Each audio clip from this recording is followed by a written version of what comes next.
Hi everyone, welcome to your lesson on atomic structure, your first lesson in chemistry, which is our cycle of study for foundations. And chemistry is the foundation for so much of what happens in the world, including what you're made of.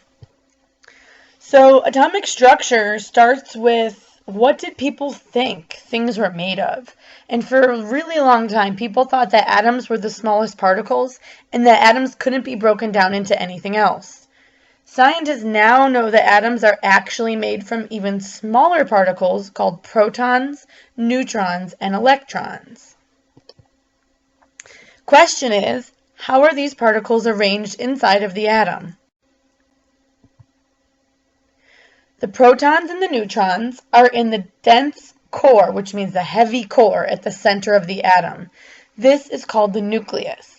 So the nucleus has a positive charge because protons are positive and neutrons are neutral. They don't have a charge. So just like we're learning or have learned in math, when you take a positive and a negative, one positive and one negative, they cancel each other out. But when you have a positive with the number 0, then you're going to have a positive number. And so the same works with atoms. When you have a positive charge and something with no charge, the charge is going to be positive. The electrons are really tiny and they don't really weigh much at all. And they live on the outside of the atom in things called shells. Electrons have a negative charge. So the electrons circle or orbit the nucleus in shells or different layers. Okay, so now there are some things to look at with the periodic table, and we are going to do a cycle-long study of the periodic table, and it starts with atomic number. The atoms of any element always have the same number of protons. For example, hydrogen atoms always have 1 proton. Carbon atoms always have 6 protons. Magnesium atoms always have 12 protons. And if you look at the periodic table, the number that goes in order starting from left to right tells you the number of protons. That is the atomic number. So if you look for C, for carbon, you'll see the number 6. That's the atomic number, telling you carbon has 6 protons, and if you notice, no other element has 6 protons, and that's what makes each element unique. It's kind of like their thumbprint. No two people have the same thumbprint. No 2 elements have the same number of protons. So the number of protons in an atom is known as the atomic number, and it's the smaller of the 2 numbers shown in most periodic tables. So if you look, carbon has the number 6. The big number is, we'll get to that in just a second, the number 12. So let's practice really quickly. What are the atomic numbers of these elements? Sodium. Remember, you're looking for the smaller number. Sodium has 11 protons. How about iron? Yep, 26. How about tin? 50. And fluorine has 9. Now, the smaller number, or the atomic number, is not always going to be on the bottom. It can be anywhere in that square. So it's really important for you to remember that it's the smaller number. On very, very, very rare occasions, the number of protons can change. That means it's now a different element. This happens with radioactive decay and nuclear bombs / reactors. So, the mass number. We're going to learn about the bigger number. Electrons have a mass of almost 0. They're very, very, very light, which means that the mass of each atom comes almost entirely from the number of protons and neutrons in the nucleus. So you add up the weight of the protons and the neutrons, and that's the mass. That's how much the atom weighs. The sum of the protons and neutrons is the mass number, and it's always the larger of the 2 numbers shown in most periodic tables. To calculate how many neutrons there are in an atom, so if we know that 24 is how many protons plus neutrons, and we know that by looking at the atomic number, the little number, there's 12 protons, we know that 12 out of that 24 is protons. So whatever's left over, that has to be neutrons. So another way to do it is simply subtract mass number minus atomic number. So 24 minus 12 is 12.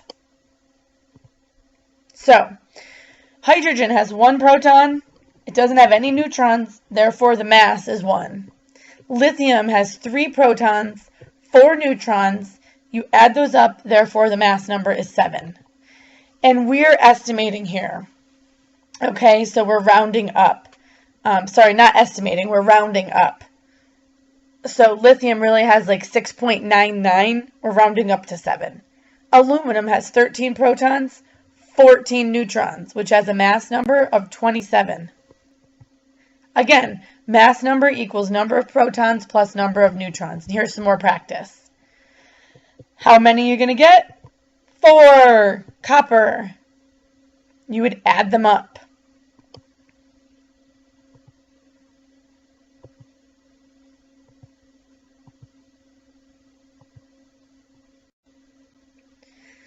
So again, the number of neutrons, you just subtract out the number of protons. So if we start with the mass, and we know the atomic number, which is the same as saying protons, is 2. 4 minus 2 is 2. Fluorine has 19, has 9 protons. 19 minus 9 is 10. And here's a couple more examples for you.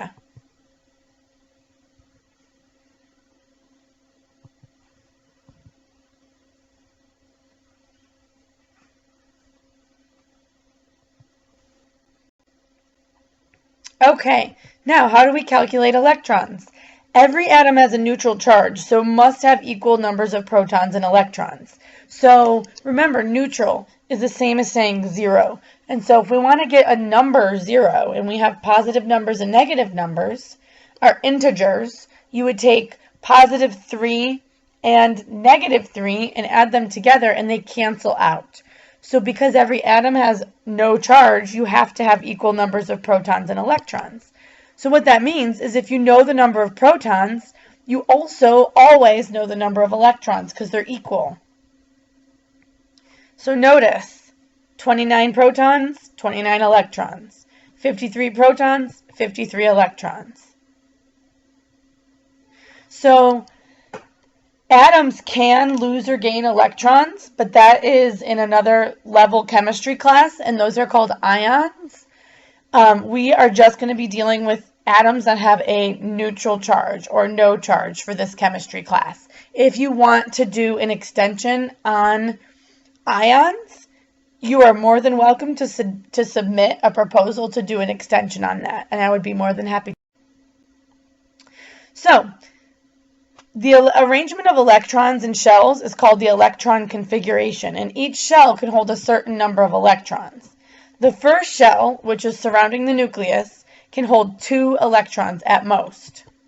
The second shell can hold 8, and the third shell can hold 8. So the rule is 2, 8, 8. Okay? 2 in the first shell, 8 in the second, and 8 in the third. And we're going to be doing a lot of practice with. So how to make a Bohr model using helium? You would use the periodic table to determine how many protons, neutrons, and electrons. Then you would draw a circle and label the number of protons and neutrons in the inside of the circle representing your nucleus. Okay, so helium has 2 protons, 2 neutrons. Then you draw your first shell around the nucleus.